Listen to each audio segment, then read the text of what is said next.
Rama Hare Rama, Rama Rama Hare Hare. Hari Om Tat Sat.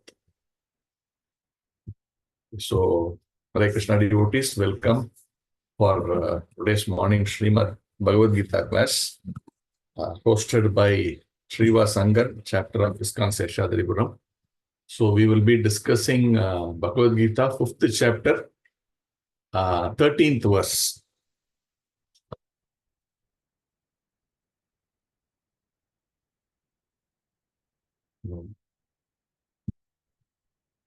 Sarvakarmani manasa sanyasyaste shukam vasi navadvare pure dehi naiva kurvan nakarayan. When the embodied living being controls his nature and mentally renounces all actions, he resides happily in the city of 9 gates, the material body, neither working nor causing work to be done. So this verse is coming up in the 5th chapter, which is called Karma Yoga, Action in Krishna Consciousness. So this basically teaches us how we, having got a body, we need to, having got a body, we need to be engaged in activities. There's no way someone can simply sit and everything will come in our food, and dress will automatically come on our body, and you will have a roof over your head automatically. All these things are not possible. Therefore, everybody needs to do some activity or the other, but how we remain aloof from these activities, that is the crux of this matter. But it is practically impossible from a materialistic concept of view. How can I do something and not be associated with the action or the results of the action? You can't even comprehend this if you are not having the knowledge of Bhagavad-gītā, or if you don't have this understanding of spirit and all that. So from that's the overall concept of this chapter. Now let's try to understand this. So here it is mentioned, the soul lives in the city of the 9 gates. So the point here is the soul is embodied inside the city. Symbolically you can consider it as a city, because it's the purview of that entire soul is actually around that border of this body, right? All around the border. So it's like one person sitting inside a car or something like that, and he's in control of everything inside that, in the purview of that. So it's like that. So the body is considered a city with 9 gates. The concept that has been explained here by Srila Prabhupada is that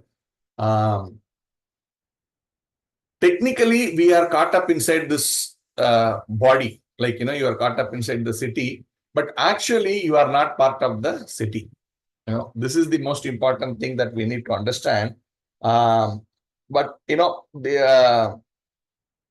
He can actually go beyond this bodily conception of life. Yes, I am at this point in time caught inside this body, but I am actually not necessarily to be caught inside this body. So there are examples like, that means whatever happens to the body, the real thing is the soul is not at all affected. So it's mentioned, right? The soul in the 2nd chapter, you would have discussed. The soul cannot be cut into pieces. The soul cannot be made wet. The soul cannot be dried. The soul cannot be burnt, all that. Therefore, anything within the body is necessarily need not affect the soul per se. So there are examples of some very saintly persons who have undergone operations without taking anesthesia. That means they simply cut open while the person is completely awake. So they have learned the technique of actually keeping the soul away, out of the consciousness of the body. Therefore, whatever happens to the body, the soul is not at all bothered. So it does not feel the pain and things like that. But we are not going there, because our idea is not to demonstrate this, but our idea is actually to completely get out of this concept of getting a material body. We will discuss a little more about this when we discuss Bhagavatam in some other 2 slokas that we will be discussing. But the concept is the body and soul are 2 different things. the soul necessarily need not get bound up by the bodily existence. So that is important. This 9 gates is been explained in the Shvetashvara Upanishad like this.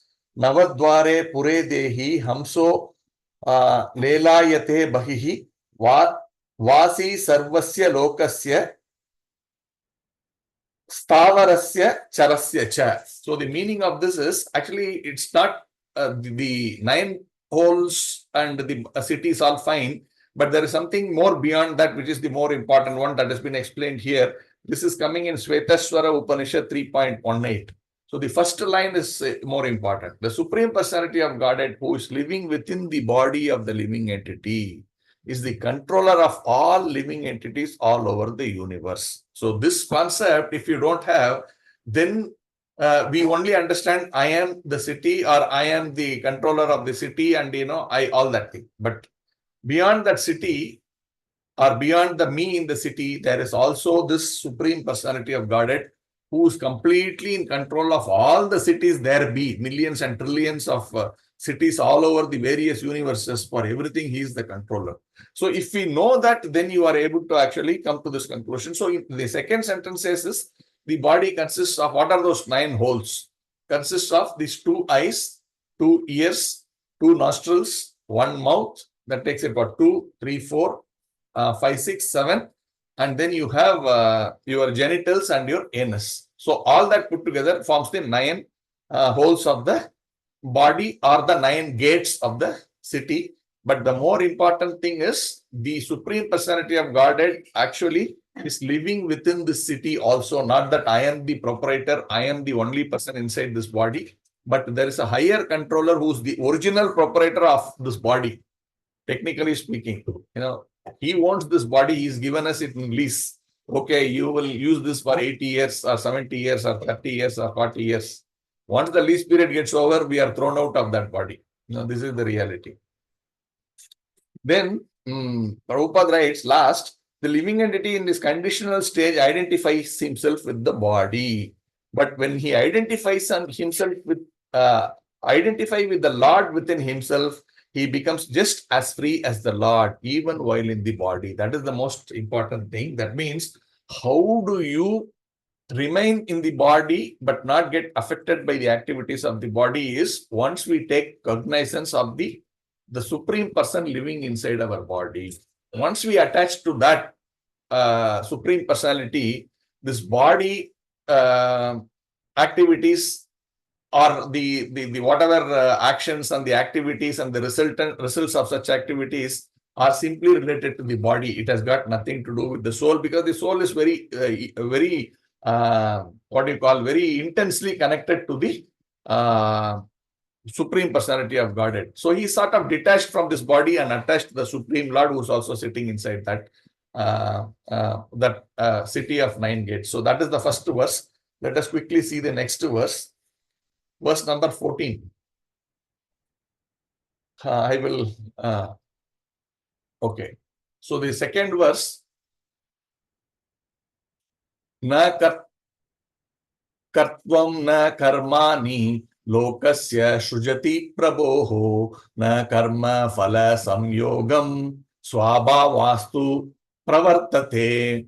The embodied soul, master of the city of the body, does not create activities, nor does he induce people to act, nor does he create the fruits of action. All this is enacted by the modes of material nature.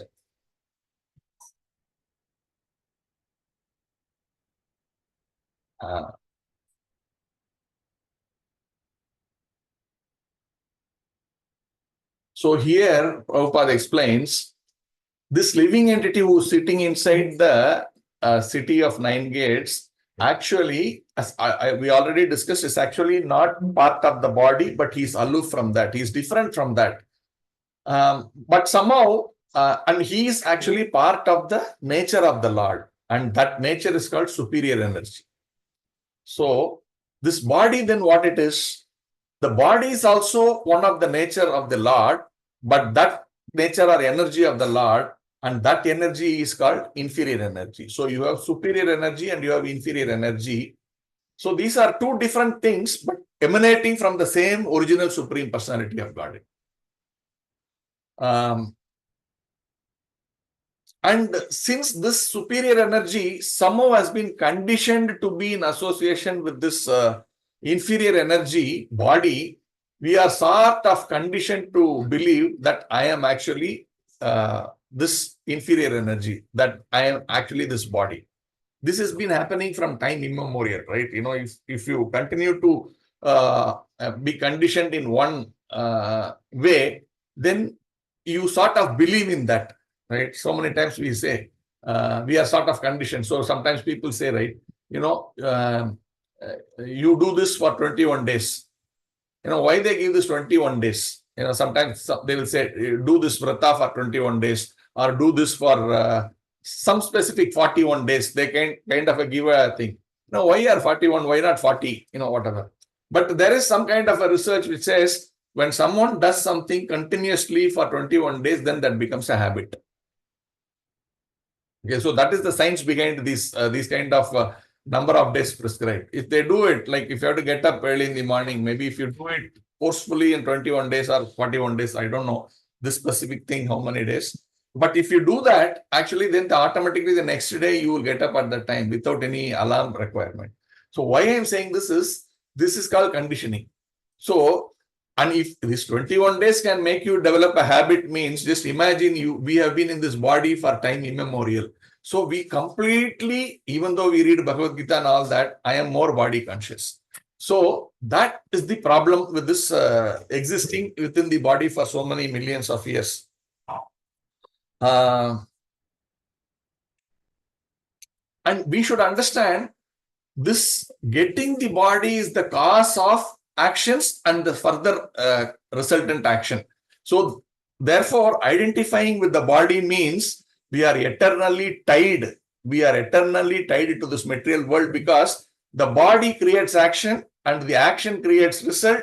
And that result, since we are identifying with the body, we need to remain inside that body to enjoy it again and again and again. So, Punarapi Maranam, Punarapi Jananam, or Charvita Charvananam. We keep on going around this cycle of what they call Ferris wheel. We keep on going up and down in different bodies altogether.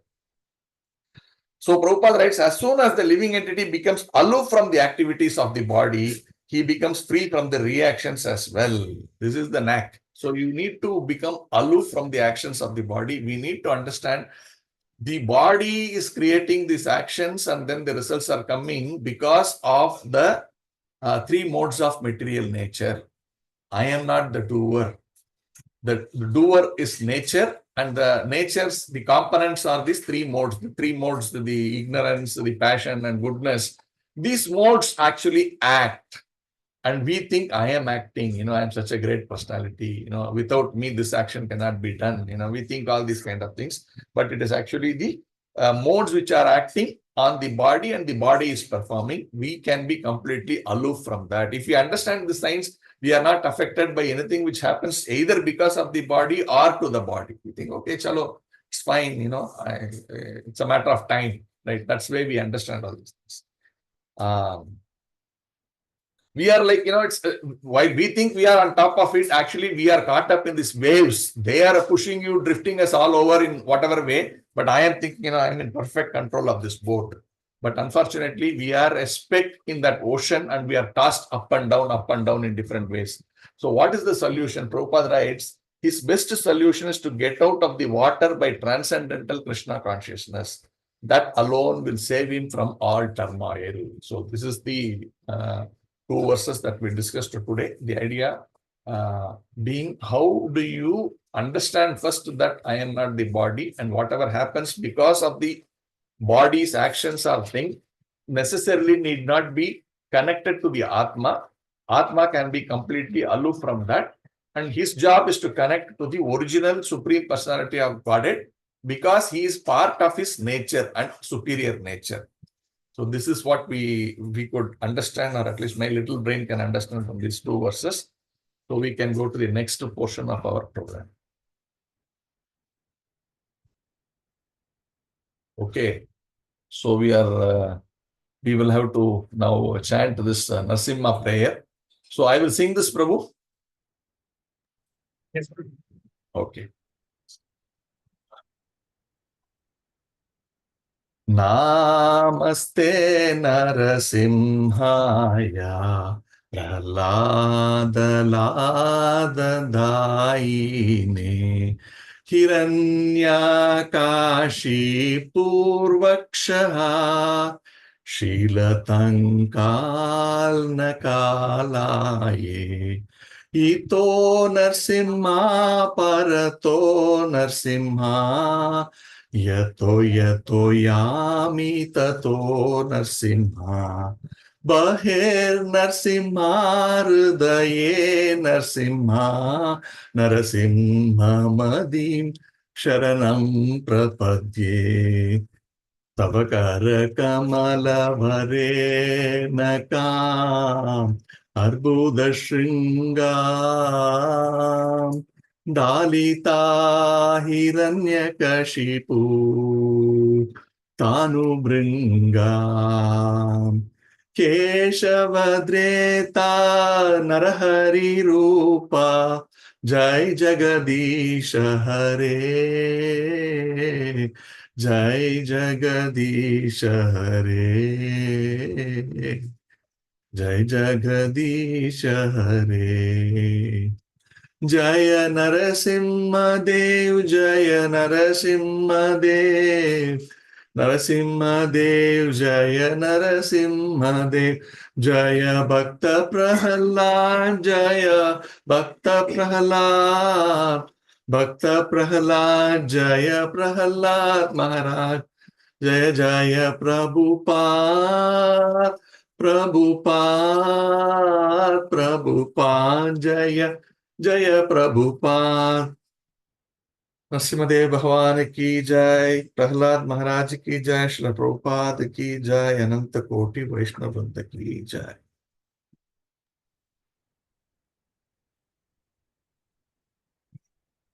How can we do the slokas? Prabhu, can you repeat? 33 and 34. Okay. And how about this? Okay, that Narsimha, Melkote Narsimha, is that the end, is it? You can take it now as well as you wish. Okay. Okay. Since we are talking here about Nrsimhadev, I thought we can even discuss that. Okay. So I'm.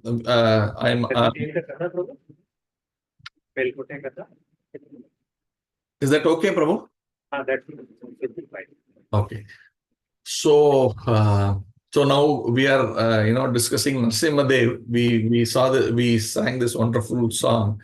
So, if you see in ISKCON, Nrsimhadev has a very, very, very special place, because Prabhupada, during whatever some disturbances happened in Sri Mayapur, and at that point in time, Prabhupada, I think, felt that our devotees are maybe ISKCON and entire devotees are facing some, some threats and so many, attack by Maya. And therefore, he said it is important that we should seek the protection of the Lord. And naturally, the form of the Lord, which is, protecting the devotees from all the evils, protecting the bhakti, is the form of Nrsimhadev. So, Prabhupada wanted the devotees to install a Nrsimhadev there, and therefore we all got our Nrsimhadev, the Ugra Nrsimha, in our Mayapur temple. And then on, we have actually been worshipping. In fact, that same Ugra Nrsimha deity, the photo of it is there in every temple of ISKCON. Prabhupada said this Nrsimhadev should be installed everywhere, and that Nrsimhadev's protection will be there in that particular temple and whatever centers and all that. So now we have the standard practice of having our Ugra Nrsimha picture in all of the centers. And Nrsimha worship is also very prominent. So every end of all the programs, we sing this, whatever the Nrsimha prayer we sang. So now, therefore, it's nice to understand about Nrsimhadev in various forms. Nrsimhadev is not always Ugra Nrsimha as we see him, but there is also Shanta Nrsimha. There is many different forms of Nrsimhadev. I think 9 forms of Nrsimhadev are there. So today we will be discussing about one Shanta Nrsimhadev. So we all would have mostly here, those devotees who are here would have all visited Melkote. It's a wonderful dham. The Melkote is a place where the Acharya, the what do you call, the one of the very most prominent Acharya of Sri Sampradaya, Sri Ramanujacharya. So he was there for 14 years in Melkote. So that's a very special place. When the Lord is there, that is very special. But when his pure devotee is there, that is even more special. So that is important. So it has got this double special nature with Melkote. My understanding is Melkote is not one of the 108 Divya Desams, but it is one of the, like there are other 108, what do you call, what do they call that? Abhimana Sthala. Abhimana means see, the 108 Divya Desams are places where any of the Alvas, they have gone and sang in place of the deity there. But here in Melkote, Chelvanarayana temple or even Narasimha temple, I don't think any of the Alvas have come and sang in praise of the deities. But this is an Abhimana Sthala because here, Sri Ramanujacharya lived here. He was so very happily living here. It's very Abhimana means something which we very close to our heart kind of a thing. So that is an Abhimana Sthala. There are actually, I think, 108 Abhimana Sthala where the Alvas have gone. Maybe they would not have sang in praise of that deity, specifically one dedicated to that deity. They would have sang many prayers, but not specifically what do you call, a poetry in praise of that Lord may not have happened there. So, but then that doesn't mean they are not significant. They are significant. And my understanding is there are 4 important kshetras for Narasimhadev, and this Melkote Narasimhadev temple is one of the important kshetras of Narasimhadev. And this Melkote is like we all say, right? For us, Vrindavan, Mayapur, few places are very, very significant. Like we want to go and live there. We want to, like that for Sri Sampradaya, there are 4 important places. One is Sri Rangam, one is Tirupati, and one is Melkote, and one is Kanchi. So these 4 places for Sri Sampradaya are very important holy places. And Ramanujacharya actually advocates devotees will have to somewhere dedicate some of their time. They should actually go there and serve these dhams like that. That has been given for Sri Sampradaya. So this is a very, very significant place in different ways. So now how this deity came there, because this deity has been thousands of years there.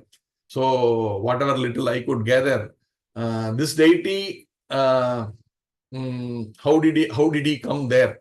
So Prahalad Maharaj, after Hiranyakashipu was banished by Lord Narasimhadev, somehow naturally he also is his father after all, right? So he had this remorse thing, I am the cause of my father's demise. So then he was advised by seniors, that you go and whatever, you go to some holy place and you perform tapasya to maybe can remove your, I mean it's not sinful, but whatever, you can repent for whatever. I don't know if we can call it that he committed a crime that he should repent. But this is human psychology, right? I feel I am the cause of the death of my father, even though he's such a realized person. But these are all pastimes. So when he's of that mood, so he goes there and he performs tapasya. In fact, I remember when I've been there inside that behind the Narasimha Vigraha, there is in the side there is one kind of a cave, little bit of a thing. So he was sitting there and meditating for long. And he used to be worshipping Saligram Shila there. So he had a Saligram Shila. And one of the Saligram Shila, actually, he manifested there as Narasimhadev. So this is a self-manifested deity. So his Ishta Devata Narasimhadev actually appeared there to be with him when he was performing this penance like that. And he was in a very, very, very, what do you call, very peaceful, very, he originally saw the Ugra Narasimha, right? But here he sees this Shanta Narasimha. So that is the history, and this kshetra is actually become famous among the rich and the poor and everyone. I understand, like, many patrons were there, right from Tipu Sultan to the Udayars of the Mysore kingdom. Everybody patronized Lord Narasimha there. I think Tipu Sultan donated a drum there, and then the Udayars, I think they gave a bill, which is there even today, my understanding is. And I think I have also seen. And then there is the Parakala Mata. That Udayars, for them, like each of us have, like, we are into, we are, what do you call, we are guided by our ISKCON Seshadripuram. So, like, in that they call it different matas. So we are Seshadripuram Mata, and someone else will be Uttarahalli Mata, like that. So, I mean, in their context. So that Parakala Mata, they were actually a part of that, taking guidance from them. And under their guidance, even a Krita was given to the Lord there. So these are some of the things which I could gather on Melkote Narasimhadev. So I will end here. Melkote Shri Narasimha Bhavani Ki Jai. So we will go to the Bhagavatam section now, Prabhu. Is it okay? Yes, Prabhu. I'm just sharing the slide. Thank you, Prabhu. This is verse number 34 and 5.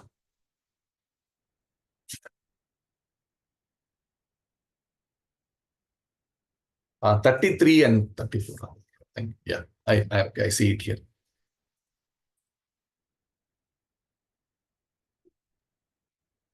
I'll chant the verse, Prabhu. Yes, please, Prabhu. Okay. Sorry, this is the first time I'm doing this type of a class, so I'm not fully conversant.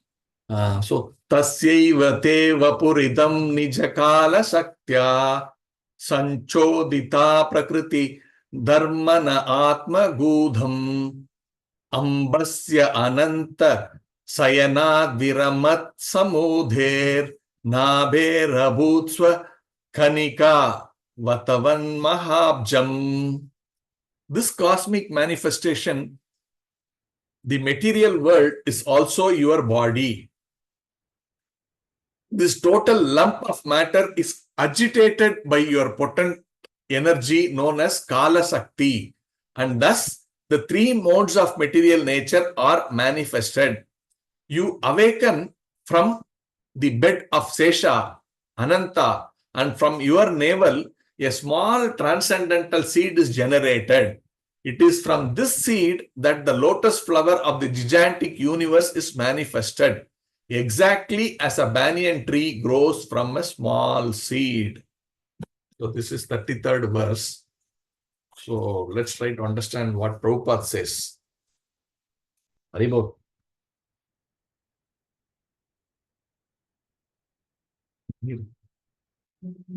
Okay. So this Prabhupada explains.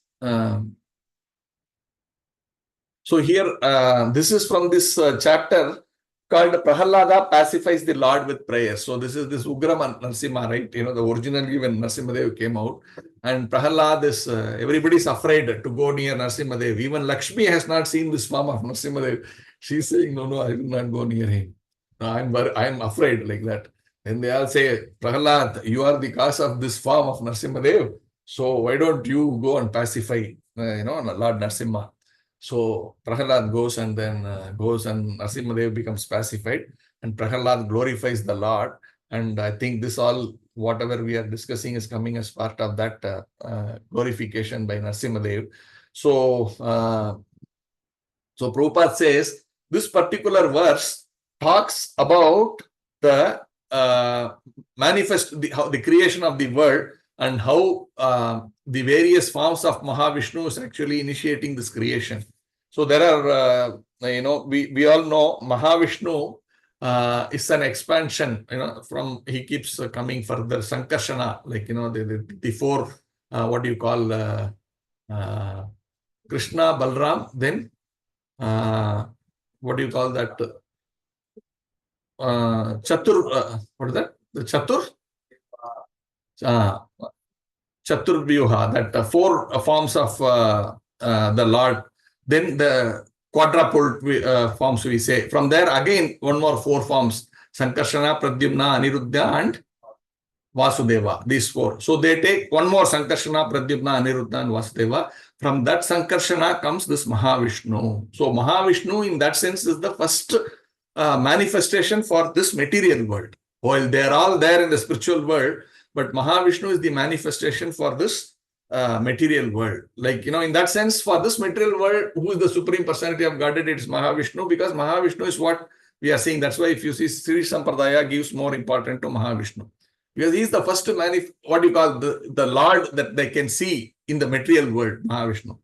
So from Mahavishnu comes Karanodaka Sai Vishnu. And from Karanodaka Sai Vishnu expands Garbhodaka Sai Vishnu. And from Garbhodaka Sai Vishnu expands Kshirodaka Sai Vishnu.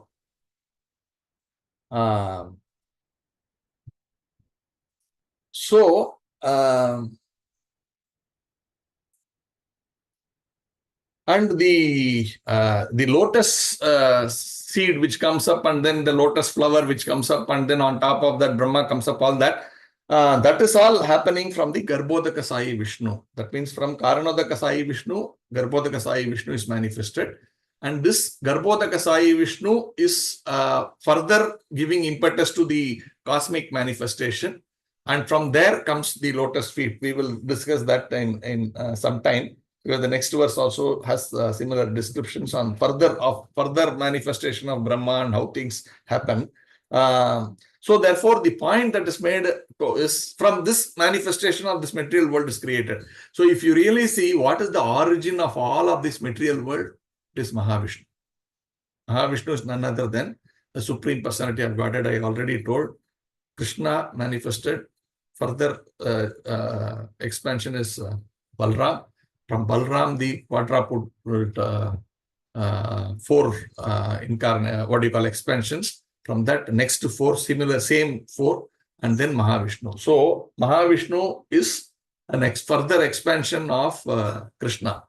So, and from Mahavishnu expands these 3 Vishnus, and then this material cosmic manifestation, including our beautiful planet Earth, is also created. So ultimately, everything is owned by the Supreme Personality of Godhead, and therefore Prabhupada quotes this verse, Aham sarvasya prabhu matta sarvam pravartate. So I am the owner of everything, and everything emanates from me.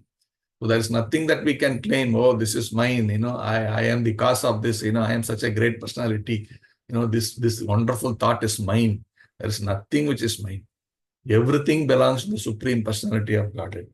And we are all only having the mercy to use whatever he is giving and then enjoy that. This is our actual position. The air we breathe, the sunshine we get, everything is because of his pure mercy on the fallen soul. Okay, I will give you, you please enjoy. But we think, no, now it is mine only. Who are you? This is our mood, or at least my mood. This is how living it is think.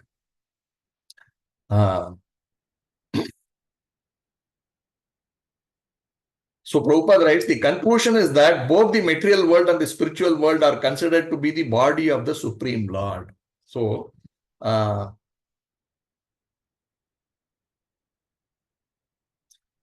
he is see how Prabhupada beautifully takes one to another and makes a very logical way of explanation. I was amazed when I was reading this.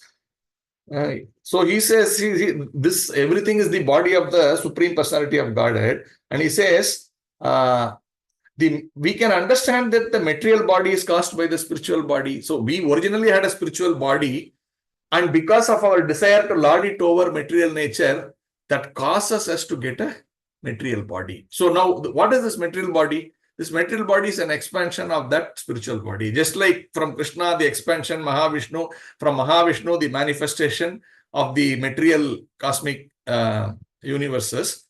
And similarly, one part of the Supreme Lord is the superior energy, which is this Atma, which because of its desire is causing this material body. So this material body is an expansion of the spiritual body. That is a logic, right?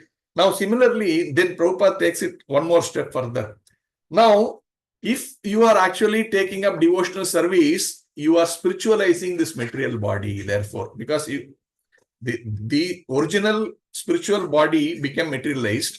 But when you are taking up devotional service, that expansion can again go back to the original. That means this expansion of material body, this impermanent body can be given up, and we can go back to our material original spiritual consciousness. And similarly, he's saying, when this entire world is able to take up that Krishna consciousness and are able to spiritualize the body, so many bodies that are available here, then this material world becomes the spiritual world. Because at the end of the day, this material world is only a reflection of that spiritual world. But it is in our consciousness because we are in the bodily concept. So the original soul has got materialized. And this place has been created for that material enjoyment. So this is also material at this point in time. But when that superior nature, which actually tries to lord over this inferior nature, becomes spiritualized, then this material world in which that action is being performed also becomes spiritualized. So this also becomes a spiritual world. So we need not even have to give up the body to go back to the spiritual world, but we can convert this entire place into a spiritual world. Just imagine how Prabhupada is able to make things amazingly clear for all of us, and how that confidence that, we can also be in this life only be in the spiritual world. So this is his first verse, what explanation Prabhupada has given. So Prabhupada, this is what we live in the material world, but when we are fully Krishna consciousness, when we are fully Krishna conscious, we live not in the material world, but in the spiritual world. That means we convert this material world into spiritual world. So that is the explanation. Verse number 34, if we can go, Prabhu. Okay. Just give me a second. I'll just take some water.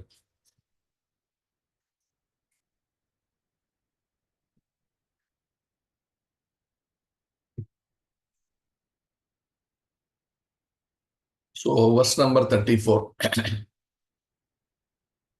Tat sambhavaha kavir ato anad apasya manas tvam bijam atmani tatam sa bahir vichintya navindat abda satam apsu nimajjamano jate ankure katam uho palabate bijam palabeta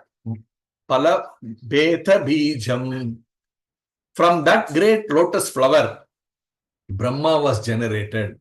But Brahma certainly could see nothing but the lotus. Therefore, thinking you to be outside, Lord Brahma dove into the water and attempted to find the source of the lotus for 100 years. He could find no trace of you.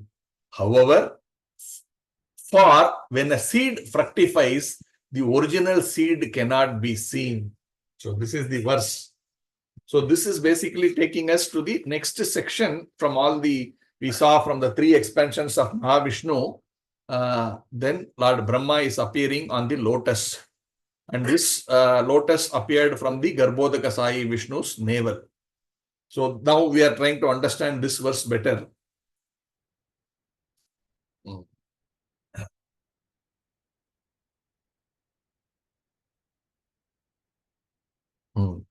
So Prabhupada is explaining this last line you are saying, right? You say, however, when a seed fructifies, the original seed cannot be seen. So Prabhupada is trying to explain that. If you read this, we get a little confused. What is it that he's trying to say?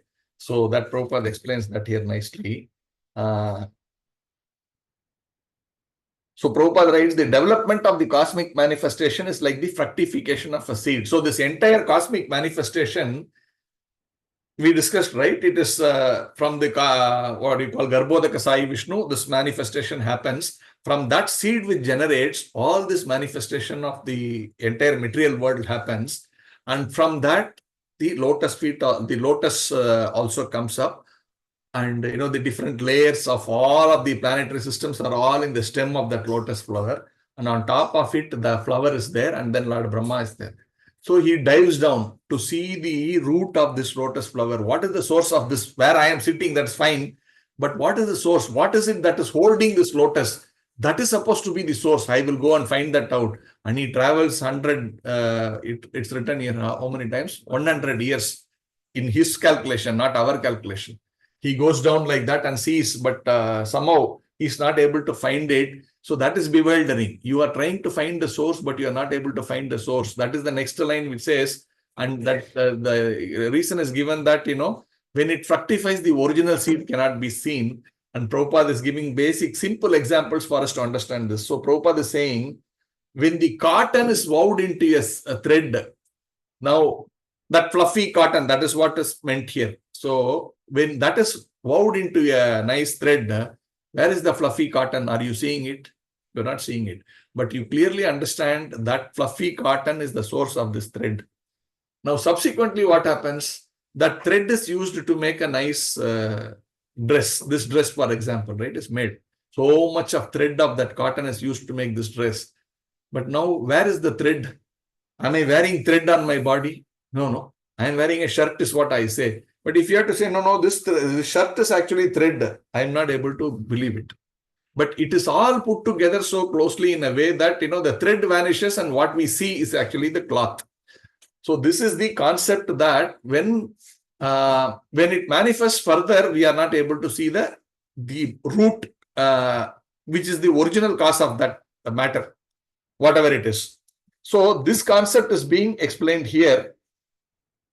So he says, similarly, it is perfectly correct that when the seed that is generated from the navel of Garbhodaka Sai Vishnu became manifested as the cosmic creation, one could no longer understand where the cause of the cosmic manifestation is. So this is how we are confused. We see some wonderful natural phenomenon and we think, wow, so great this nature is.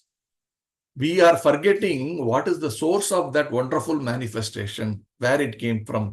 So we are at a superficial consciousness where we immediately look at this and say, oh, this is great. So many times we see some persons are like I have seen, sometimes there is this father and mother is there, and then a child or a so-called prodigy of a preacher or someone is there. He's a young preacher, is there. And his parents, mother, also nice devotees, they are there. So we all go, when this devotee comes, everybody falls at his feet and all that. The parents are also coming right behind him. But then everybody is falling at the feet of this devotee, and then he gives a great class. Everybody, wow, wow, wow. And everybody glorify him. But then they don't really see these parents who are behind him, who have given him this culture, who have given him this thing, that, and they are the source of this boy, whoever is a young preacher or whatever. Why I'm saying is, we see the immediate cause, but we really don't have that ability to go beyond to see how these parents have made this boy like this. So sometimes you feel bad, the parents are standing right behind, but nobody is giving them the importance, but this boy is glorified so much. That is nice. The boy is a great Vaishnava, is doing. But then why are we forgetting the parent behind that boy?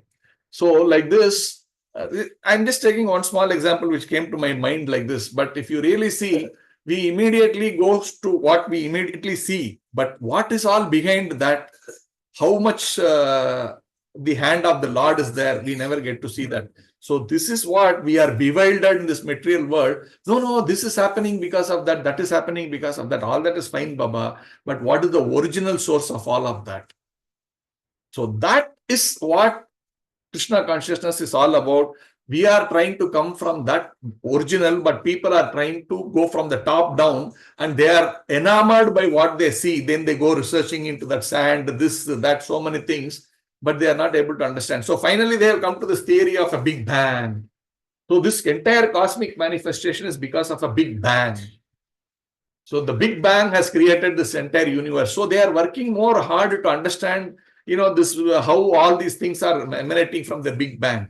But what we have to understand, which our scriptures are saying, is this Big Bang is created by the agitation of the three modes, and that agitation of the three modes is happened because the Lord glanced over these three modes and he agitated those three modes, and because the three modes agitated, they banged, and then this entire universe is created. Prabhupada is writing that also here. He says that chunk, he uses the word chunk. I will read that. because only he can explain it the way I cannot. I can try, I cannot explain it the way he explains. He says, the Vedic literature, however, explains clearly that the total material energy was agitated by the three modes of material nature because of the glance of the Supreme Lord. In other words, in terms of the chunk theory, I don't know, that's called the Big Bang theory, I think. The bursting of the chunk was caused by the Supreme Personality of Godhead. Thus, one must accept the Supreme Cause, Lord Vishnu, as the cause of all causes, Sarva Karana Karanam. But if you leave that and see it superficially from externally, that is of no great significance. So we need to go and see the source of everything. And if we are able to dedicate ourselves to that source, everything else is automatically in that source. And we are actually honoring everything. You don't have to worship separately nature. I will worship this, I will worship that. Everything is part of that. If you satisfy the Supreme Personality of Godhead, all the demigods, nature, whatever you can think of, everybody is fully satisfied. So I don't know if I'm keeping in time or I am early or late, but I think I can finish here. If there are any questions or any comments, welcome.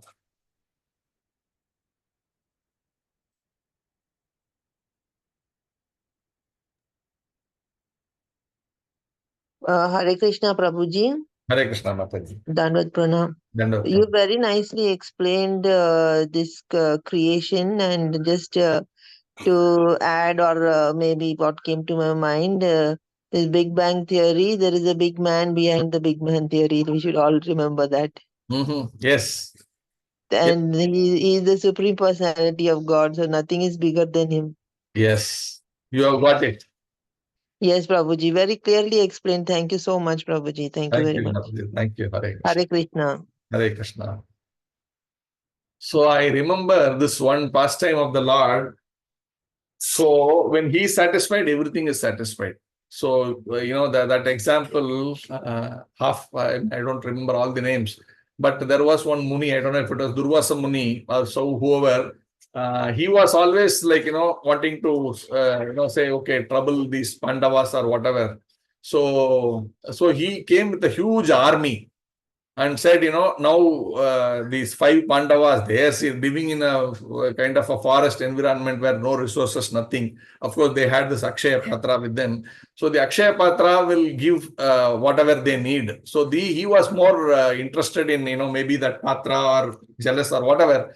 So he had gone there with a huge army, but his idea is, I will go. There is a philosophy behind that Patra that, once that Patra is, washed and converted and kept, after that it will not give anything more for that day, next day only. So he goes in such a way that after it's all over, he goes there and tries to trouble the Pandavas. They were giving, when the Akshaya Patra is there, I will go after the Akshaya Patra is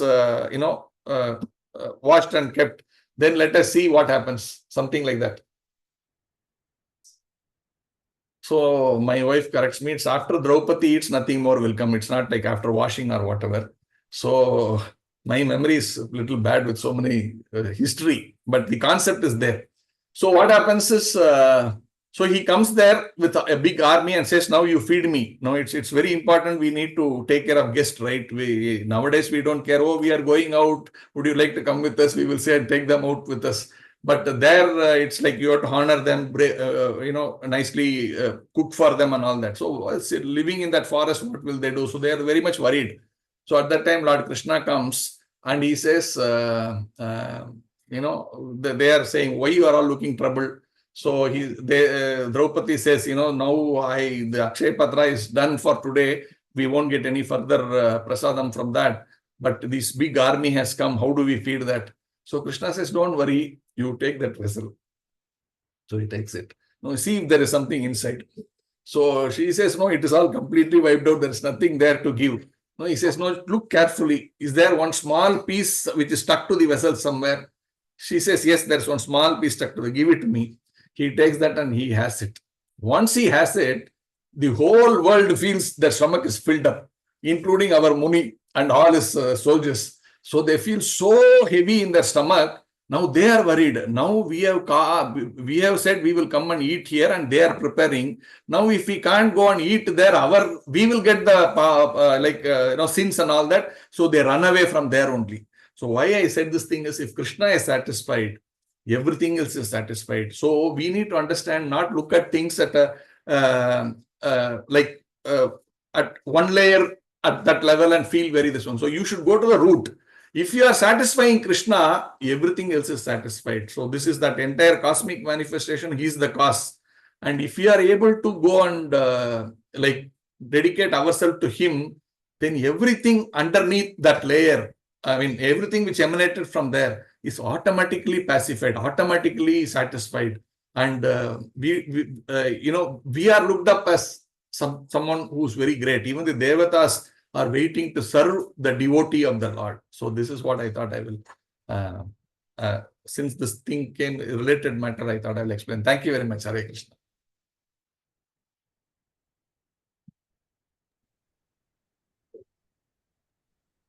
Anantarupa Prabhu, I am done. Hare Krishna, Vidura Prabhu. Hare Krishna Prabhu, Dandat Pranam. Dandat Pranam.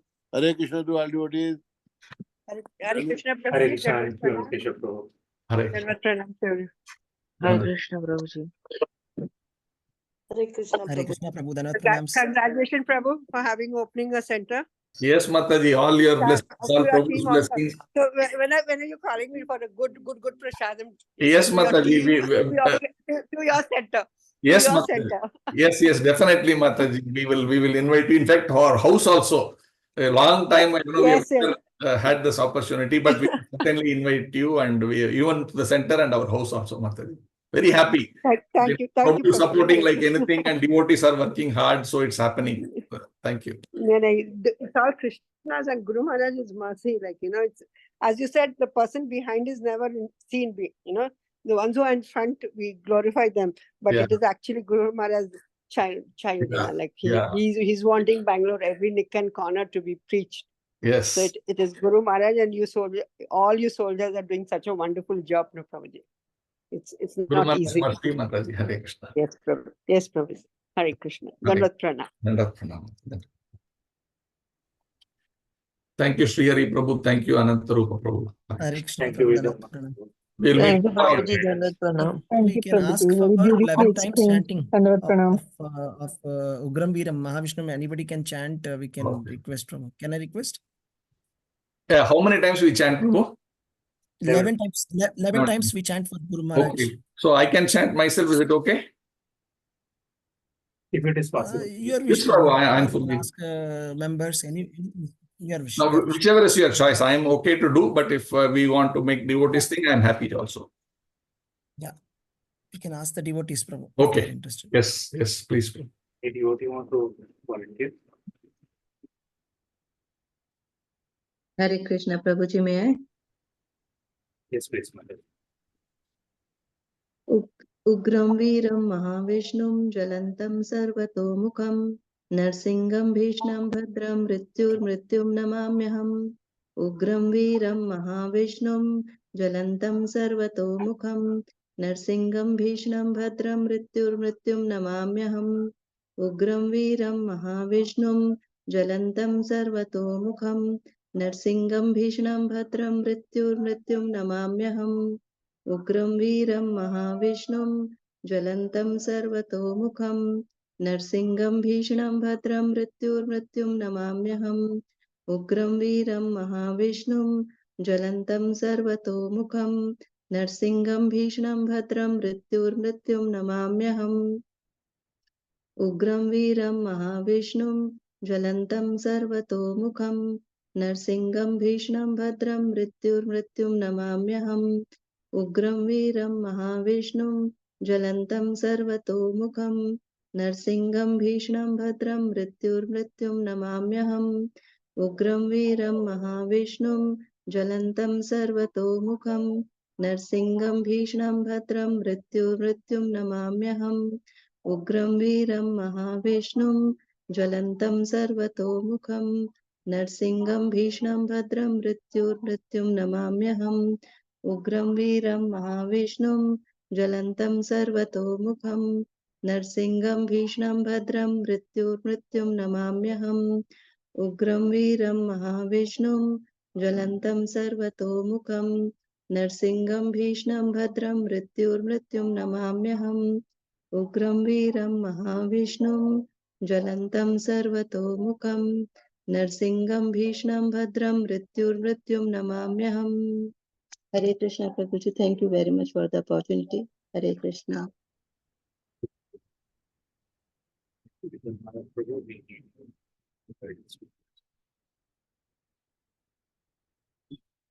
Thank you, devotees, for your clearly, Prabhu. Any other questions? No, Prabhu, that's it. That's it. We can remind about the Panihati once, please. Yeah, we are having Bhagavad-gītā, I think, which is on 23rd or 23rd of 23rd July. 23rd, this month. 23rd June, sorry. 23rd June, I'm sorry. 23rd Bhagavad-gītā.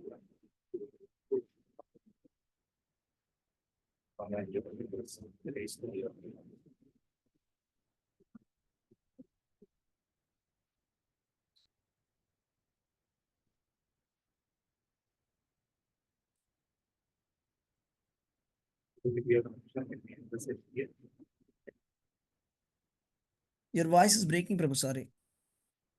Hare Krishna, Vidura, Prabhu, can we end the session here? Thank you, devotees. Thank you for joining. We'll join tomorrow again. Hare Krishna. Hare Krishna Prabhu. Thank you. Dandavat Pranam. Hare Krishna.